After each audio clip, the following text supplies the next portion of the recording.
Welcome to Fieldsports Britain, coming to you this week from Sweden, but that's just a coincidence to do with a future programme. Coming up, a hunt in Sussex has come up with an entertaining way of exercising its horses. First, some serious rifle shooters are in Wales to raise money for a hospital. It's 12 months since Jack Jays Blackburn died in Northampton General Hospital. The one-year-old was trying to fight off 2 infections, but his young body couldn't cope. Jack's parents, Chris and Pip, are well known in the shooting community. Chris runs Gunworks UK, and today at the WMS Steel Challenge in mid-Wales, he and Pip have invited friends to thank them for their endless support and to celebrate Jack's life. Yeah, it's just really an informal gathering of friends and people that knew Jack over the year that we had him for. We lost Jack a year ago on Wednesday. He was just 3 days off turning 1. And during the course of the year, he just met so many people, and so many of the guys that are here today. Quite a few of them even fed him his bottle in the evenings when they'd pop round. So he was a cheeky little chap. Smiled at everyone. He was such a cheap date, he would smile at anyone. He was our little star really, and we miss him so much. But hopefully we can do this every year and remember him and the year we had him for, really. The group are not just friends of the family, but members of a shooting forum, for those people who like to put plenty of distance between themselves and the target. Kit is of great importance to these guys, and to entice them to put some distance between themselves and their cash, there have been some great raffle prizes donated by companies and individuals, such as game cooking lessons at Mike Robinson's Kitchens, and some top-end glassware and gifts generously donated by Swarovski. The money raised by the raffle will be given to Northampton General for a new resuscitator. Andrew Venables, who runs the range, is here to make sure the day runs without a hitch, and to get the day started, he gets the guys to zero their rifles. The UK Long Range Forum's come together here today.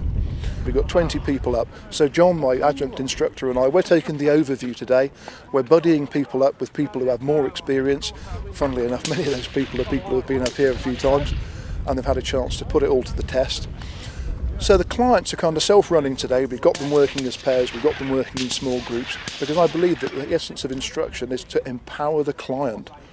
You know, as an instructor, you can't keep all the secrets yourself, so they're only any good when you're there.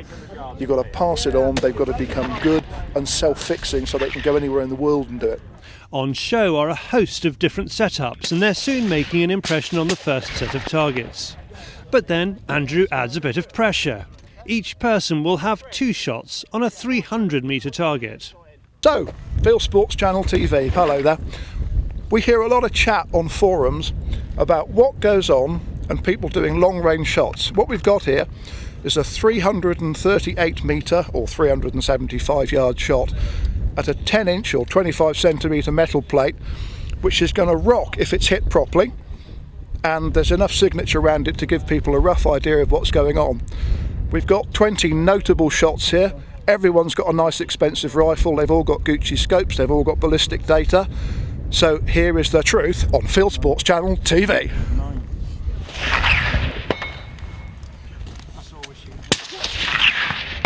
Good shooting, guys. Hang on, fire the second. What calibre is that? I've just thrown a curveball at them. I told them they were just doing a zeroing thing. Everybody's quite relaxed. And then I put a bit of pressure on and we say, OK, there's a target 340 metres away. It's much bigger than the crow. The forum's full of 500-yard crow shots. How are we going to do? There's a lot of custom guns here today. There's only one person who didn't have ballistic data sorted out for the rifle. And I was just astonished and pleased, because out of, I think it was 18 people who ended up firing on the line, we worked out we had 11 first round hits at 340 metres on a 10-inch disc. Now, you can fit 6 crows into a 10-inch disc. So it didn't answer the crow question, but it's a good sign for the day.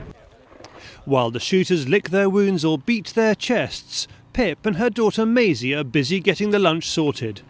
Maisie is clearly a talent and takes after Pip's side of the family. that being the J's, of J's Fluid fame, and we're pretty sure her concoction made up of butter, coke and cake will give it a run for its money. As wild Welsh Wales lives up to its reputation and bees it down, everyone takes cover and starts salivating over the hog roast. They say piranhas can strip a horse in a minute. Well, 20 shooters take this pig to the bone in a similar time. Before the shooters move further up the range and further away from these targets, they're given a quick spray job.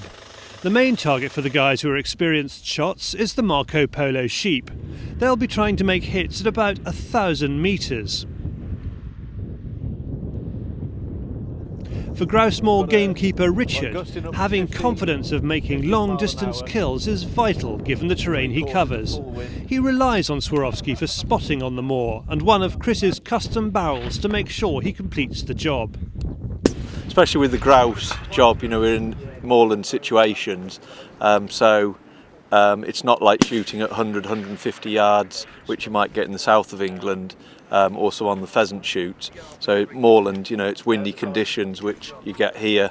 We've got a 10 mile an hour wind when you're shooting at range, and so it's important to practice. So you're getting humane shots from with predator control, which is 80% of our job as grouse keepers. So have you been pushing yourself today, or has this been a walk in the park? No, it's been pushing it. Conditions when it comes bright like this, you can see fall of shot, but when that rain was on before, you can't see the fall of shot, so really you're wasting ammunition. Unless you can, I want to come away from today having learned something, and if you can't see where your bullets are going, then you might as well pack up and wait until the conditions are better or somebody can spot for you. Every day I'll have a rifle with me. It's a work tool. If you worked in an office, you'd turn your computer on or pick up your pen. And for grouse keepers, a rifle is with us every day, especially from now on springtime. Larsen traps, other traps catch a percentage of them, but if we can shoot a crow, or a fox 300-400 yards, then that makes the difference between whether you get a brood of grouse or waders on the moorland or not. So yeah, very important. So it's a work tool. Richard has known the family for 4 years and has seen everyone try and rally round them to help them through their loss. Most of us have got families ourselves, so support that. The whole cause, fantastic what they're doing. What's the day been like? Yeah. Oh yeah, really good. Yeah, good crack, and it's a good setup here. Yeah, really good. Come rain or shine, the guys keep putting the shots in. And as the backs and necks start to stiffen, we head back to the cabin for the raffle prizes. There seems to be something for everyone, but there can be only one winner of the Swarovski laser guide. Okay, it's the big one. The Swarovski rangefinders. Number 33. It's been a good day with good company, and the family have worked hard to make sure their little boy will never be forgotten. Now, if you really want to exercise your horse, here's how to do it. Well, you might have thought the hunting season was all but over, and for lots of hunts around the country it is. Down in deepest Sussex, there is the chance for one more get-together. The hounds are sorry to get a day off. These are just putting in a guest appearance to bring a little sound and colour to the day. It has been a mixed season with some appalling winter weather. Normally, early spring is a time for most horses and riders to take it a bit more leisurely. Members are enthusiastically taking part in their annual scurry, a chance to have one more leap over a fence or two. People do worry about health and safety, they do worry about insurance, time of year, lambing, can be bad going, finding the right land. It's quite an undertaking. We've got a nice bit of permanent pasture here with no wire, and so you can really jump anywhere. And we're not regulated by anybody, nobody bosses us about. Hunt rides are becoming a rarity in some parts of the country, but this scurry has been going for 13 years. It's a day for anyone to come and enjoy. The hounds signal the start, and the spectators make their way to the course.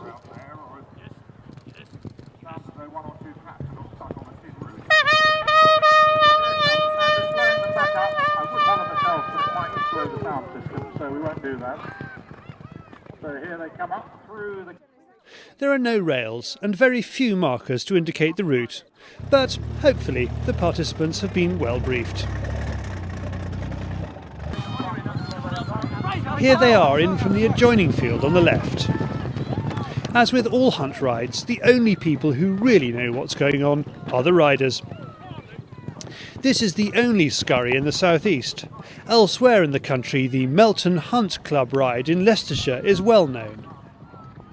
The Melton Hunt Club ride up in Leicestershire is for members of the Melton Hunt Club who want to hunt with the beaver, the cotsmore and the quorn, and once a year they hold a ride which alternates between the three hunts in their finest country, always in the Leicestershire part of their country, and it has always been a death-defying spectacle and a death-defying feat for anyone brave enough to take it on. But it's been won by some very, very famous team chasers and jockeys, and most importantly horsemen over the years. Down here in the southeast of England, it is the only hunt ride down here, and therefore it's held in a lot of affection by point-to-point riders, by team chasers, and most importantly by the hunting community, who at the end of the season see it as a final fling for their trusty steeds.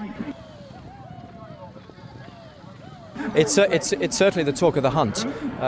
From after Christmas, who's preparing their horses, which raiders might come from outside of the country. There are people who come down from the Midlands here today and been given a run for their money, but rather biased. I'm glad to say that it's an almost homegrown girl who's won. Quite nervous because I did actually want to win, and I did win, which was very exciting. He doesn't jump timber very well, so we had a few whacks at a few of those, but he loves his hedges and he jumped those brilliantly. And yeah, I took the lead up about halfway round and was fairly confident after that, and yeah, he was a superstar. He's a very nice horse.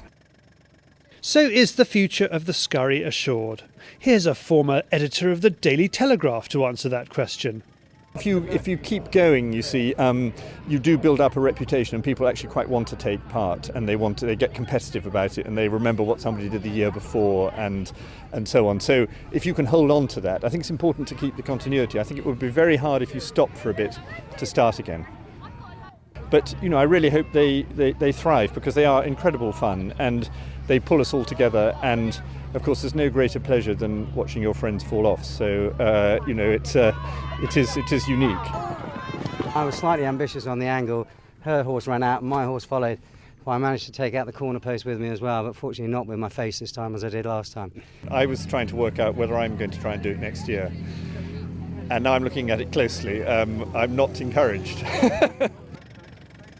Where people take national hunt racing as seriously as the flat season now, and pointing as seriously as steeplechasing, maybe this will take the place of the old-fashioned, truly amateur hunt point-to-point.